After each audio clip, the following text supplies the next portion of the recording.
sebetulnya penderitaan itu?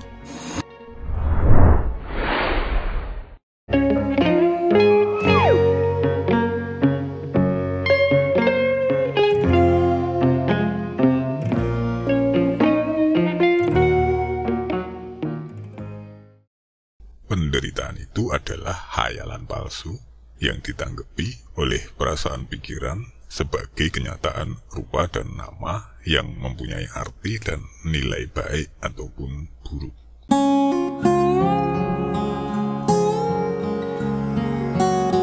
Singkatnya, penderitaan itu adalah tanggapan khayal. Lalu bagaimana pendapatmu tentang kesenangan dan kesusahan itu? Manakah yang tergolong sebagai penderitaan? Kedua-duanya, Mbah. Baik kesenangan maupun kesusahan, kedua-duanya adalah tergolong sebagai penderitaan.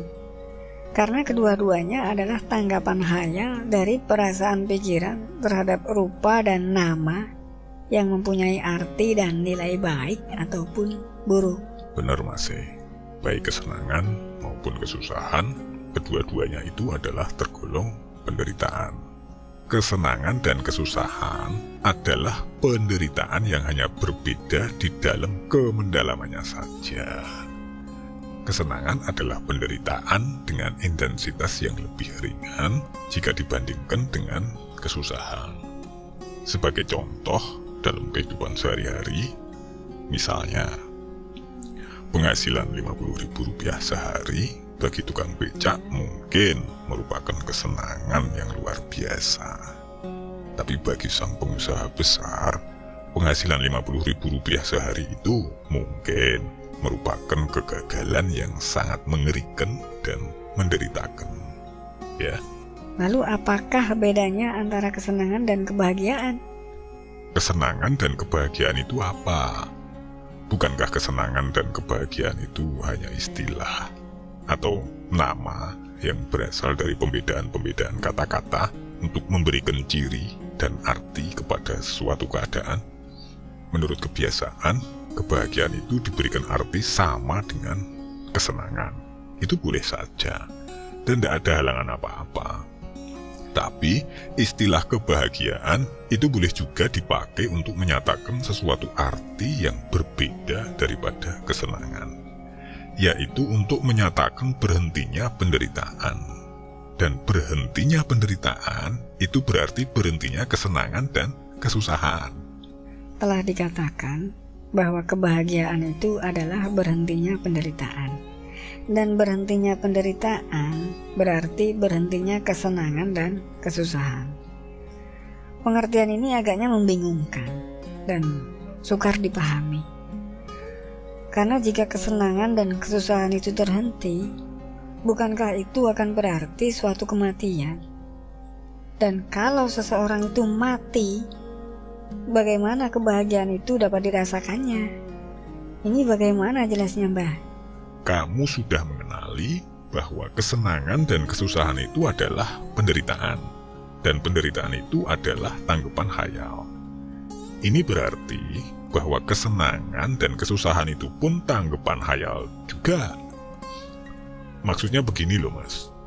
Kesenangan dan kesusahan itu adalah khayalan palsu yang ditanggapi oleh perasaan pikiran sebagai kenyataan-kenyataan rupa dan nama yang mempunyai arti dan nilai baik ataupun buruk. Kesenangan dan kesusahan sebagai khayalan palsu, kodratnya adalah bagaikan apa yang terlihat dalam mimpi. Dan itu bukanlah kenyataan apa-apa, kecuali gagasan pikiran yang timbul dari pikiran itu sendiri. Sekarang aku bertanya kepadamu, Mas. Kalau kamu menanggapi kesenangan dan kesusahan itu sebagai kenyataan-kenyataan yang sungguh-sungguh, apakah kamu di dalam keadaan bangun dan sadar terang, ataukah kamu di dalam keadaan tidur bermimpi dan tidak sadar terang? Pada saat saya menanggapi kesenangan dan kesusahan sebagai kenyataan-kenyataan yang sungguh-sungguh, maka pada saat itu sebetulnya saya berada di dalam keadaan tidur bermimpi dan tidak sadar terang. Bagus. Nah, di dalam keadaan bangun dari tidur dan sadar terang, apakah kamu masih perlu menyibuki kesenangan dan kesusahan yang berkodrat impian itu? Tentu saja tidak. Di dalam keadaan bangun dan sadar terang, saya tidak memerlukan lagi kesenangan-kesenangan dan kesusahan-kesusahan yang hanya ada di dalam mimpi itu. Nah, kalau demikian itu halnya, maka jelaslah bahwa di dalam keadaan bangun dan bangkit dari tidur bermimpi, dan di dalam keadaan sadar terang, semua kesenangan dan kesusahan itu terhenti. Ini berarti bahwa kesenangan dan kesusahan itu berhenti pada saat kamu bangkit dan sadar terang. Apakah bangkit dan sadar terang itu suatu kematian? Ya, sekarang saya mengerti. Kesenangan dan kesusahan itu saya sibuki dan saya nikmati di dalam keadaan tidak sadar terang. Karena saya berada dalam keadaan tidur bermimpi. Begitu saya bangkit dan sadar terang, maka di situ kesenangan dan kesusahan jadi terhenti. Jadi, kesenangan dan kesusahan itu berhenti pada saat saya bangkit dan sadar terang. Sedangkan bangkit dan sadar terang itu bukanlah berarti kematian. Karena kematian itu ada dalam keadaan tidak sadar terang. Bukankah begitu, Mbah? Bagus, dan benar masih. Memang kesenangan dan kesusahan itu terhenti di dalam kebangkitan dan sadar terang. Kebangkitan dan sadar terang itulah yang dimaksud dengan kebahagiaan itu. Kebahagiaan itu tidak ada sangkut pautnya dengan perasaan-perasaan pikiran yang berkodrat perorangan. Artinya, kebangkitan itu tidak dapat dicapai dan dihayati oleh perorangan dengan kesadaran aku pribadi, kesadaran ego. Kebahagiaan adalah milik seseorang yang sadar terang, yaitu sadar terang akan hakikat dirinya sebagai kenyataan esa yang hampa zat, hampa pembedaan, hampa sebutan, dan hampa perbuatan. Singkatnya, kebahagiaan itu adalah terhentinya penderitaan. Dan berhentinya penderitaan itu adalah sadar terang. Menghentikan penderitaan itu adalah mencapai dan merealisasi sendiri sadar terang itu. Menghentikan penderitaan itu bukanlah berbelok dan memasuki jalan mencari kesenangan-kesenangan rupa dan nama dengan segala arti dan nilai-nilai baik atau buruk yang berkodrat khayalan palsu itu. Dalam rangka usaha untuk mencari dan merealisasi sendiri sadar terang itu, yaitu merealisasi berhentinya penderitaan, maka jalan apakah yang seharusnya saya tempuh? Sudikah Mbak memberikan penerangan yang sejelas-jelasnya? Jika kamu mengatakan bahwa kamu hendak berusaha untuk menghentikan penderitaan, bukankah itu suatu tanda yang menunjukkan bahwasanya kamu sadar dalam keadaan menderita? Bagaimana? Bukankah begitu, Mas? Benar, Mbah. Kalau saya menyatakan bahwa saya mau berusaha menghentikan penderitaan, maka pernyataan itu menunjukkan bahwa saya saat ini sadar dalam keadaan menderita. Dan memang benar, Mbah. Saya menderita di dunia ini. Dan sebaliknya, jika kamu hendak berusaha mencari kebahagiaan, bukankah itu suatu tanda yang menunjukkan bahwasanya kamu belum memperoleh kebahagiaan? Bukankah begitu, Mas? Benar, Mbah. Kalau saya menyatakan bahwa saya mau berusaha mencari kebahagiaan, maka pernyataan itu menunjukkan bahwa saya saat ini belum memperoleh kebahagiaan.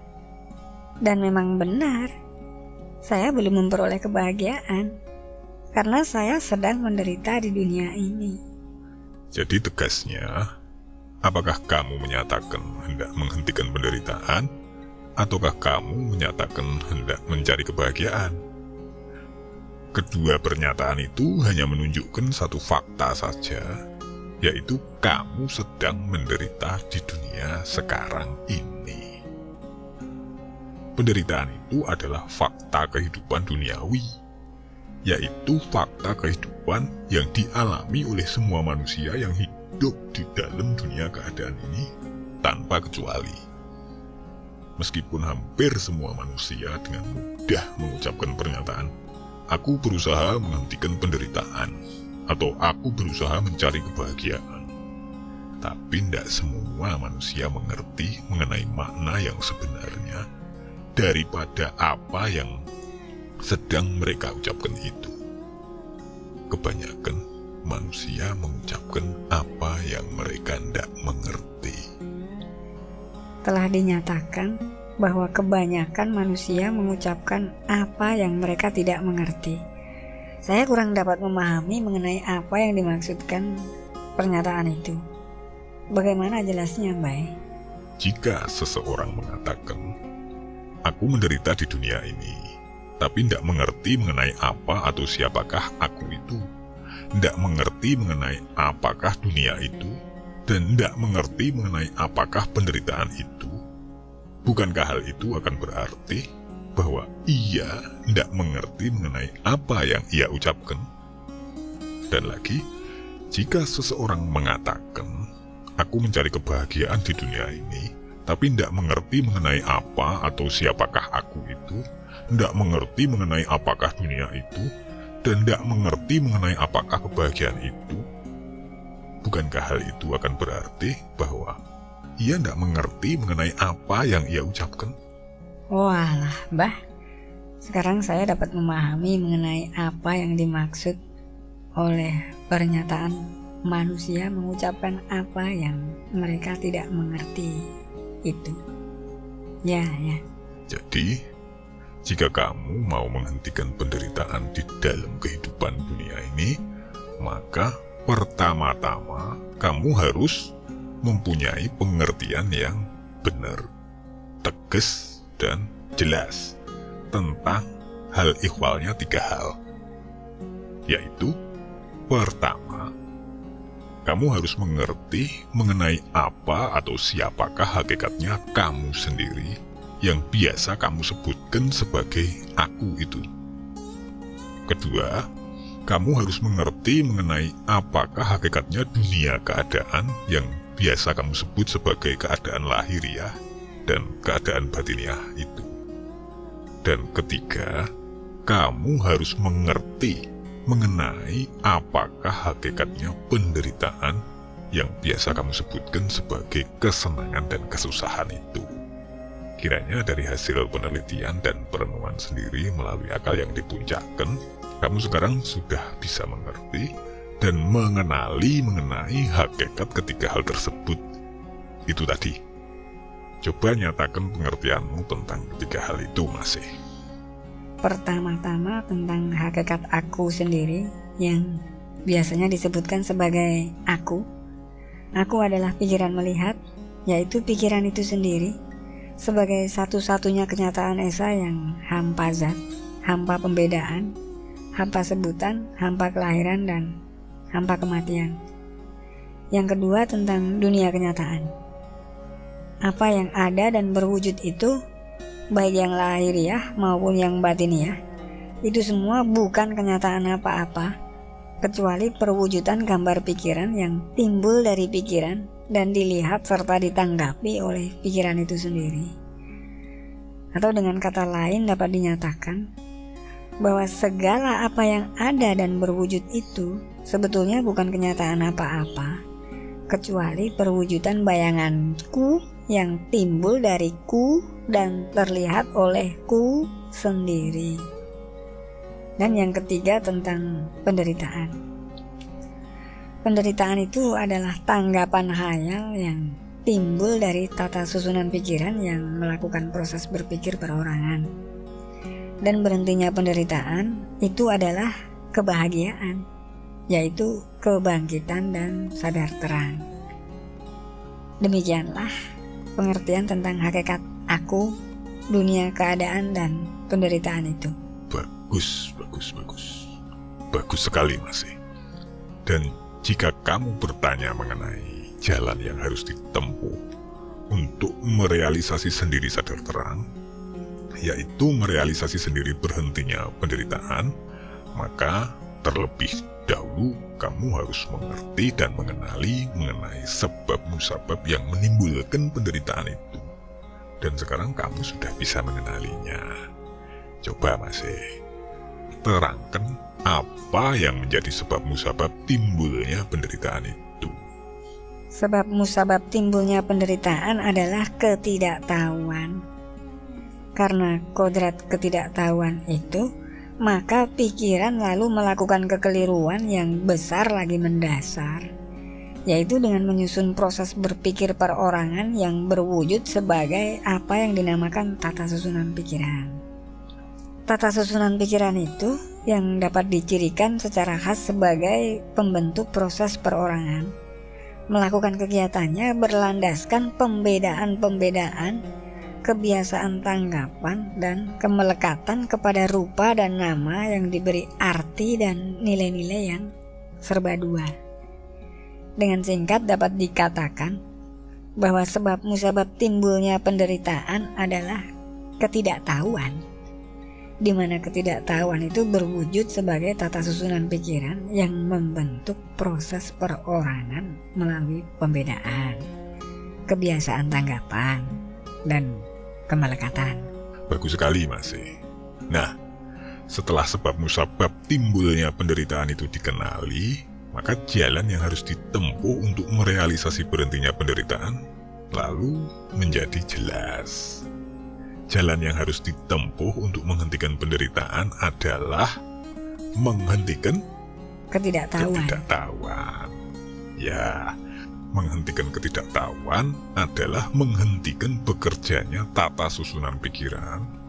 Menghentikan bekerjanya tata susunan pikiran adalah menghentikan kemelekatan kepada kebiasaan menanggapi pembedaan-pembedaan hayal.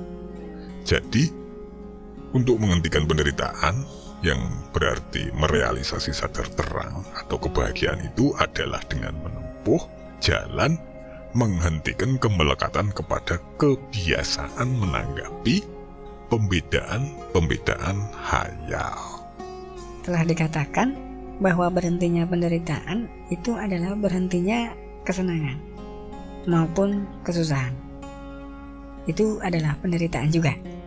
Dan saya pernah berpendapat bahwa berhentinya kesenangan dan kesusahan itu berarti kematian.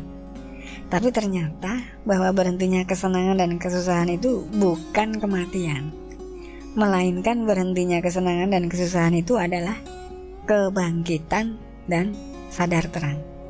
Dalam hubungan itu, lalu apakah makna dari kematian itu sendiri? Dan bagaimanakah hubungannya dengan tubuh dan jiwa atau sukma itu?